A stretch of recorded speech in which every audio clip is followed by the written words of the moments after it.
Hey guys, and welcome back to my channel. So today I have something really great planned for you all, and I'm sure you've seen the title, and it is the timeline of how I got fat. This is how I gained almost 100 pounds. So if you like this video and you like my content, go ahead and please give it a thumbs up and subscribe. That would make me feel great. If you have a similar story, go ahead and comment it down below.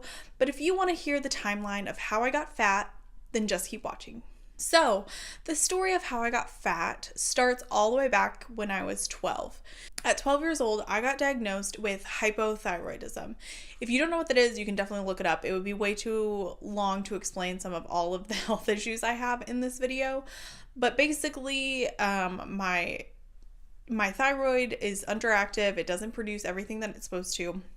And that can lead to excessive facial hair, excessive body hair, weight gain, anything like that. Just like overall being swollen through your neck and face. They caught it right away.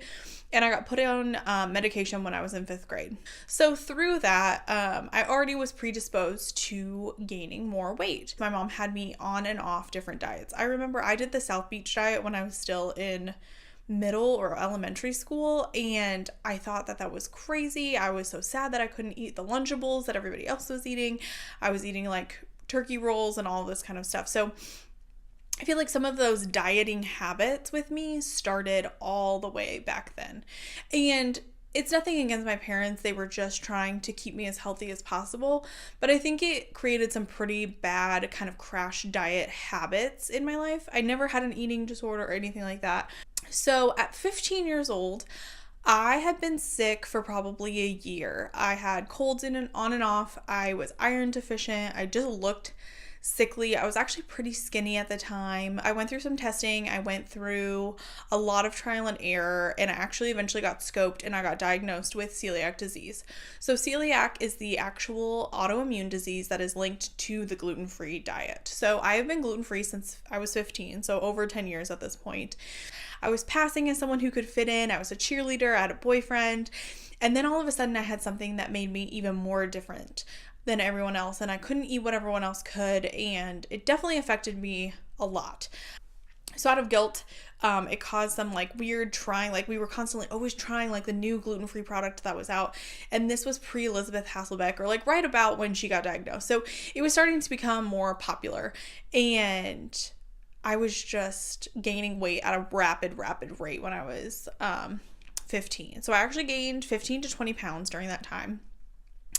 Through my senior year of high school, I gained probably a total of 20 to maybe 30 pounds. So when I was 18, I moved out.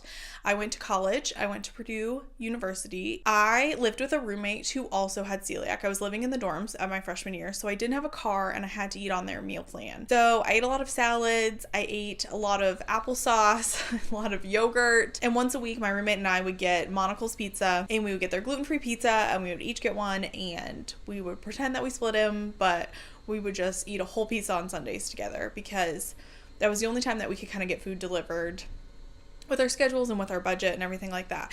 And so I actually was working out a ton with my new friends, and I lived right across the street from our rec center gym.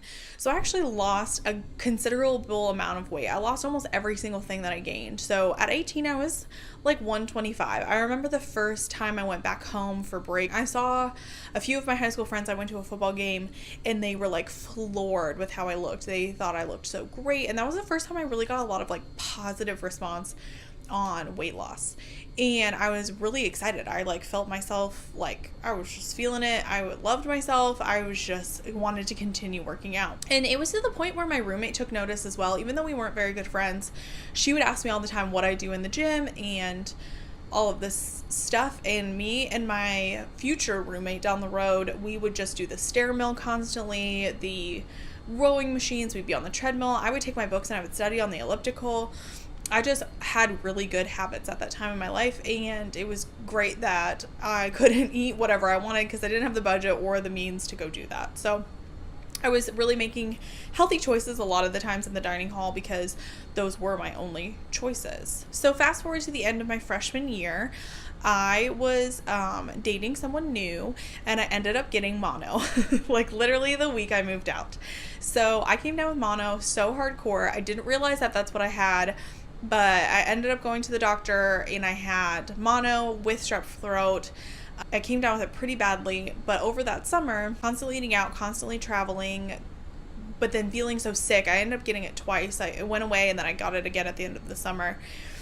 And so I just didn't have any time that whole summer to be healthy at all. And then when I came back to school, I moved into an apartment with all my friends. So I had my car there and I had 3 roommates, and I would say maybe 2 of them had great food habits and then a couple of us didn't. And that is when I started going out more and drinking more and getting late night Qdoba because it was on my walk home and all of those things. And I had a little bit of a job at the time and I had some extra spending money. And so I feel like I got that real taste of actually moving out and having the choice to cook and all of those things, but I wasn't doing a very good job, clearly. So I probably gained, over that course of that entire year, 20 pounds of that weight back. At the end of that year, I was having some like serious issues. I was really trying to get back in shape, probably the spring of that year. I can't remember exactly.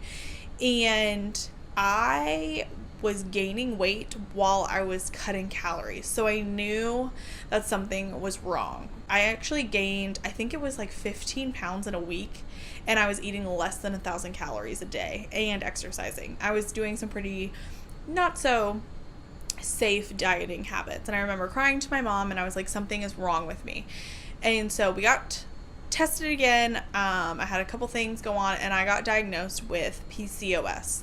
So that is polycystic ovarian syndrome. So combined with the celiac and the thyroid disorder, I am a hot mess for gaining weight at this point. I don't know what triggered all of this, but it basically made it so it was almost impossible for me to lose weight. So at that point, I was probably up to 140, 145. And that was when Fitbits kind of came out. So I was working at a restaurant at the time I was serving, and I was really obsessive about counting my steps. And so I wore my Fitbit, I clipped it onto my bra, and everyone made fun of me at work because I would check it all the time. But you would think working at a restaurant that you would eat really unhealthy, but I could eat there for so cheap and someone else would cook my food. So I could ring in myself a grilled chicken and put it on top of a free salad, and I had to pay like $1.25 for that piece of chicken, which, yes, that's expensive in grand scheme of life, but I was getting my dinner paid for every single night for less than what I was making. I could just use my tips to pay for it. And so I actually was eating super healthy. I was counting all my steps, and I got down to probably like 135. And I remember when I got to go in there and I got to like size down my shirt, and I was just so freaking excited. And then, of course, I turned 21. And so with that comes the alcohol weight, the Taco Bell weight, all of that stuff. And I actually didn't gain as much as I could have, just because my best friend, who is still my best friend now, and I were working out constantly. But there was definitely some there. We were just hanging out all the time on the weekends, but I still felt good. I was actually in pretty good physical shape. So a lot of that was probably gained muscle that I had because we were lifting. We weren't doing a ton of cardio. So we both look back at that time and say that we were in the best physical shape, even though we weren't the healthiest in our lives. We were balancing out our partying pretty well, I would say. And I moved to Nashville then that summer. We moved away from each other, so I lost my workout buddy. And I also moved to the greatest food in the world. So I was then living on my own. I had no one there to, kind of keep me on track. I was living alone. It was before I had my dog. And so I was just eating out all the time. I was getting food delivered all the time. I was going out with friends to try to meet people constantly, just doing poor things for myself. And then I was also working my full-time job. And that was the first time I had ever obviously had to follow a schedule that wasn't a school schedule. So I didn't really know how to work my life together. Luckily, I lived right by a trail. It's called the Greenway, and I was trying to run on there and walk, and I was up to probably like 3 or 4 miles a day, but I still was pretty heavy at the time. I think I had like my highest that I got to when I first moved there was probably like 170. I'd gained like another 20 pounds, but then lost probably a good bit of it, because I remember we went to the Bahamas that like winter, and I lost a little bit more of it and could fit into Taylor's mini skirt, and I was very excited about that. That was probably one of the highest points in my life, to be honest. We talk about it in my family all of the time. So after we came back, though, I ended up getting my dog, and so we were running every day. We were adjusting to each other, and that year, though, was one of the worst years of my life. I was feeling sick all the time. I remember I was moving into my new house, and I just hated life. I hated being in Nashville. I hated my job, and it just caused me to overeat excessively. I was going to the doctor all the time, telling them, because I was sleeping on my days off from when I got up in the morning. I would not get out of bed till that night. I would just lay in bed and I would eat and I would watch Netflix. I'm sure my poor dog would just hate her life because she wasn't getting any exercise. And so I was going to the doctor all the time because I was like, it has to do something with my thyroid, maybe my numbers off. And they just kept telling me that I was just being lazy and I needed to get my life together. And it made me really upset, and it made me feel really crazy. I remember feeling so out of control that I didn't know what to do. Like, honestly, it was just one of the worst years of my life. So I decided to quit my job, and I went back to school. So I went back to hair school in Nashville, and 3 weeks into school, you could see on this side where I have my scar, my lymph nodes were so big that I could see them. And I was going to cosmetology school, so I was surrounded by mirrors all the time. And I went to the doctor and I told her that she needed to check me again for whatever else, because those lymph nodes have been swollen for probably a year at this point. It was a long time. And so they did a biopsy, and it turned out that I had Hodgkin's lymphoma. So I started chemo not even 2 weeks later.